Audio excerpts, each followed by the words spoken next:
Olá! Hoje a gente vai explorar as ideias de um livro bem interessante da Mona Lisa Guimarães. A vida é feita de escolhas. A ideia principal é simples, mas ao mesmo tempo muito profunda. Cada decisão que a gente toma, sabe, por menor que pareça, é como um tijolinho na construção da nossa vida. Então, bora mergulhar nisso. E para a gente já começar a pensar, aqui vai uma pergunta que vai direto ao ponto. Será que as escolhas do dia a dia estão mesmo construindo a vida que a gente quer lá na frente? Muitas vezes a gente nem para pensar nisso, né? E é justamente aí que mora o perigo, de um dia a gente olhar para trás e não se reconhecer no caminho que percorreu. Para entender como pegar as rédeas da situação, primeiro a gente precisa dar uma olhada no porquê tantas vezes parece que a gente não está no comando. É o que vamos ver agora nesta primeira parte, a vida no famoso piloto automático. Olha só que interessante esse contraste. De um lado, o piloto automático, que é quando a gente reage por hábito, quase sem pensar, e do outro, o modo arquiteto, onde a gente age com uma intenção clara, se guiando por valores. É basicamente a diferença entre ser o passageiro ou ser o piloto da própria vida. E por que será que a gente vive tanto nesse modo automático? A autora explica que o nosso cérebro, veja bem, é programado para economizar energia. Então, ele cria hábitos para coisas do dia a dia.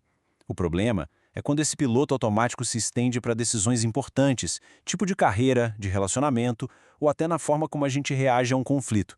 De repente, a gente não está mais escolhendo, está só repetindo um padrão.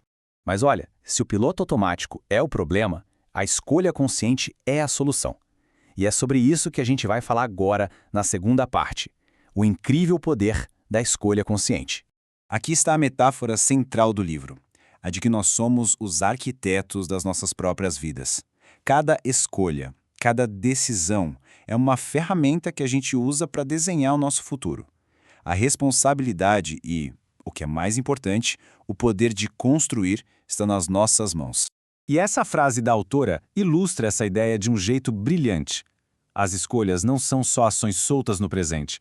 Elas são, literalmente, as chaves que abrem as portas para o futuro que a gente deseja. Cada escolha destranca uma possibilidade. Bom, essas ideias podem até parecer um pouco abstratas, né? Por isso, vamos trazer isso para o mundo real com um exemplo bem poderoso. Nessa terceira parte, a gente vai ver como as escolhas do dia a dia podem mudar algo tão básico como a nossa saúde. Pequenas escolhas diárias, sabe, repetidas dia após dia, podem ter consequências que alteram uma vida inteira. E para ilustrar isso, a autora compartilha uma história pessoal muito forte, a história da mãe dela. A mãe dela chegou a fumar até 5 maços de cigarro por dia.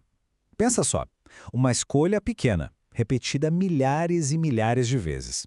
Uma decisão que naquele momento talvez parecesse algo sem importância, só mais um cigarro. O arrependimento, como a gente vê aqui nessa citação, foi imenso. Ela mesma dizia que, se pudesse voltar no tempo, ela nem teria começado. A clareza sobre o peso daquela escolha só veio depois, quando as consequências já eram irreversíveis. E o resultado foi trágico. Uma vida que se encerrou aos 60 anos, depois de passar os últimos anos dependendo de um aparelho de oxigênio. É um exemplo muito forte de como as pequenas sementes das escolhas diárias geram inevitavelmente os seus frutos. Essa história é forte e deixa a gente com uma pergunta na cabeça. Se as consequências são tão grandes, como a gente pode tomar decisões melhores no dia a dia? É disso que trata a nossa quarta sessão, ferramentas para decidir melhor. A base de tudo, segundo a autora, é o autoconhecimento. Sem ele, é como tentar navegar sem mapa e sem bússola. As escolhas acabam sendo guiadas pelo medo ou pelo que os outros esperam e não pelo que realmente importa pra gente. E como cultivar isso? O livro sugere alguns exercícios práticos, como manter um diário emocional para entender por que a gente reage de certas formas, e o espelho da verdade, para fortalecer a própria identidade. São ferramentas para a gente literalmente pegar o volante de volta nos momentos que mais importam. Claro, um dos maiores obstáculos é o medo. O medo de errar, do desconhecido, de ser julgado. Esse medo pode paralisar a gente.